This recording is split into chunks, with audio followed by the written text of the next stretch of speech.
नमस्कार, मी सुद्धा तुमचं स्वागत करते. दरवर्षीप्रमाणे यावर्षी सुद्धा हनुमान जयंती उत्सव हा मोठ्याने साजरा केला जात आहे आणि तुम्ही बघत आहात माझ्या मागे मोठा भंडाऱ्याची तयारी चालू आहे. जेवण बनवलं जात आहे आणि इकडे सगळेजण प्रसाद घेते. बहुतेक माझ्या हाताला लागलं पण असं ते बघा, ही आत्ताची सुरुवात झालेली आहे. आता 7:30 झालेले आहेत. 11-12 वाजेपर्यंत ही आपली लाईन खूप मोठी होऊन जाते. सो मी आता स्पेशली आमच्या डॉगेश भाईसाठी भात घ्यायला आलेली आहे. दूध ऑलरेडी मी आणून ठेवलेलं आहे दुकानामध्ये. सो मी आता त्यांच्यासाठी भात घेऊन जाते. पहिला त्यांना जेवायला घालते, मग आपण आपलं बघायचं. तिकडे दूध भात देऊन आले पण हा नालायक माझ्या मागून इकडे आला. आता हे एवढं पब्लिक आहे, मग ह्याला तर मारणार नाहीत का? मग कोणी ऐकत नाही आहे. आगाव खाणाऱ्याशी या तो, खाऊ दे. मी काय करू आता? बघा काय गरज आहे तिकडे जायची? तिकडे गेला तो आता.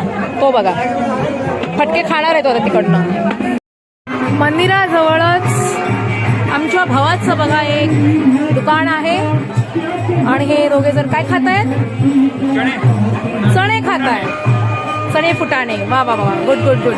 आणि हे आहे दुकान. सर्व आपलं पूजेचं साहित्य इथे मिळतं आणि हे एक आहे आणि अजून नाक्यावरती एक आहे. सो हे बघा एवढी गर्दी आहे. मी थकली आता म्हणून मी इथे येऊन बसले. सगळेजण आता प्रसाद इथे ग्रहण करतायत. दुकानच्या बाहेर बसलेले आहेत. भजनाचा एवढा आवाज असताना सुद्धा हा आमचा पुट्टू बघा किती शांतपणे झोपलेला आहे. कारण त्याला माहिती आहे मला इथे कुठलाच दगाखतरा नाही आहे.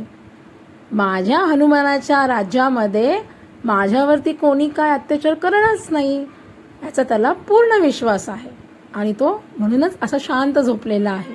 तुम्ही किती पण दंगा करा.